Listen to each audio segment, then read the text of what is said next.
My name is Shalea Niles. I am an artist first, but I also have the hats of a holistic healer, Kundalini yoga teacher, as well as an art educator. I am all of those things, but also just me.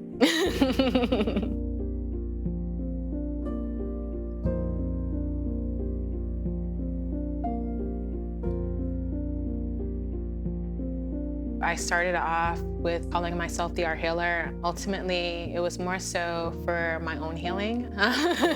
It was me saying I can do art as well as I also am healing myself in a variety of different ways. And then it realized that as I was coming across other artists, I was helping them heal in a variety of different ways, internally or externally, or pushing them and helping them push forward. I was more of like the behind the scenes person, making everything nice and calm and peaceful, or making it more organized and easy. Me working with other artists impacted my own artistry, because I realized that I was actually holding myself back, being the behind the scenes person. I didn't realize it at the time. I was just like, I want to help, I want to do things, I want to create, with others. But then I realized that it was also taking more of my life in those spaces than actually coming back to myself and saying, like, you want to be there too. You want to be a muralist too. That's why you wanted to help out, was because you wanted to learn. I got into teaching because I didn't come across art until my last year of high school. Can't remember when I was actually really doing any type of painting or anything like that prior to high school. It was more so like maybe a little doodle here. It was more like fashion related stuff prior to coming across painting. And then I was helping a friend paint her artwork for art class. And then that's how I was like, wait a minute, I can do something here. And so then that grew to me actually wanting to help others, discover those things earlier than I did. Watercolor was always a thing that I heard that was so challenging for others. I'm like, I love a challenge. I love a challenge. So I loved the way that I've worked and tried to just build on watercolor, because you can, no matter if you put salt on it or you decide to do it dry or you do it wet, there's different ways where acrylic and oil are not the same for me. I enjoy oil and how long it actually does take to dry. Watercolor, it's more of like I have to wait for the paper to dry if I want to put a certain, coat of layer on it. And so it's a lot of patience. Patience is important. Like, if I can't have patience with my own work, then how can I have patience with others? I prefer to work big, I do. And I think that's why I've gravitated to murals, is because I really like to go big, but I also like to go small, like really small, where it's kind of like where I'm really having to pay attention to detail, because I think that's important. If I can't go small, then how can I go big? If I really want to show detail in my big pieces, some people use big pieces to get lost in those details, where I'm like, no, I want to go big and have those details. So I go to small pieces to kind of practice my details, and then I go to big pieces so I can flow in the pieces more so, but also still be able to capture small details in a variety of different ways. I want vibrancy. I want you to literally say, wow, that was gorgeous, even if it's not, because the colors speak to you through color therapy. So I'm big on wanting you to really kind of experience the frequency of the time and what happens in my work.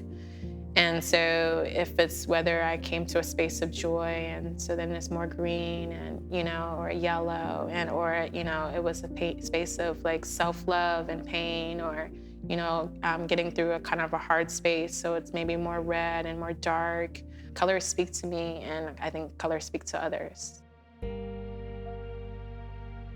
I think that I use a lot of round brushes. I only use flat when I'm doing a big space. But besides that, I'm kind of really strict on my brushes. I'm not even gonna lie. I don't really explore in that space. And now that I'm talking about it, I'm like, I want to explore in brushes.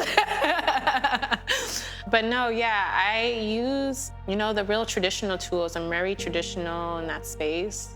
I do want to explore with other things, but I just don't have the space to use those other things. Like I would love to bring in like using a broom and, really using my body within my work. So I think that that's just kind of like something that will eventually come about, but I'm just using what I have in the space that I have and using the tools that I have to be in that space. I'm not interested in trying to create work for others. I'm interested in creating work for myself.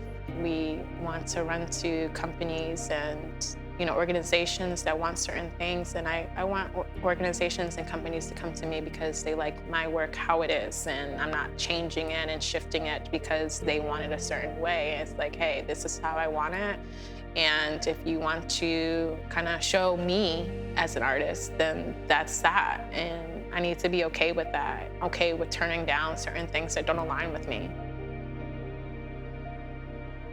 My children, I want them to see that I really worked towards what I want to do. Yeah, I went to college and yeah, I got a career, but like there's also things that you may want to do outside of that career, and like really showing them that I can show up in that space and seeing it through. Like, you did this, but also, making sure that I do it for myself too, because I wanted it so bad, so why can't I receive it? So I think it's also important for me. Before, I think I would say it was a lot for my kids, but it's like, no, it's for me. It's for me, for myself, and then, it's for my children to see, as an example, and so that they can strive for whatever they want to do, and it's okay if they decide to take a detour. Success is happiness. Success is unconditional love. And that can look like in my children, that can be seen in my artwork. So if I'm really excited for my work, that's success. Like if I'm so happy for the artwork that I've created, that's success for me. And I think that success comes in small little droplets and small little tokens in its own way. And then over time, then you realize all of the success that you've had over the time. I think that as a mother, we have to kind of balance, how to show up in our creative space, but also in motherhood. And I've been working a lot on trying to merge the two. How does that look? You don't see a lot of artists talk about them being a mother and being an artist. It's either I pick one to talk about or the other. And I think that for me, sometimes it's been where I've missed certain parts of my children's life trying to do other creative things for my own, for my personal self. But then sometimes, it's been the opposite where I'm, turning down something else. And I think that's more of the thing that's happening now is where I'm like, turning down, certain opportunities because if it doesn't fit my schedule as a mother, then I'm not doing it because that's my life. My motherhood is my life ultimately. So I want them to merge. I think that for me, when I first started out, I really wanted to just be in a certain space already. And I was like, you're not.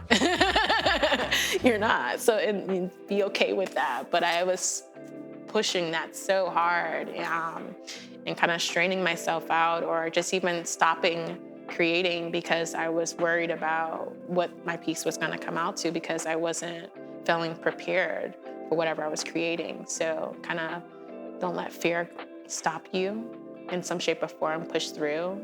And I think the biggest thing is push through the end of the piece. A lot of times we stop in the middle sometimes and then be like, I don't like it. But I finish every piece I create, no matter how much I like it or not. I think it's important because then that helps me have a completion within my work and be like, okay, it didn't work out here, but I did complete it.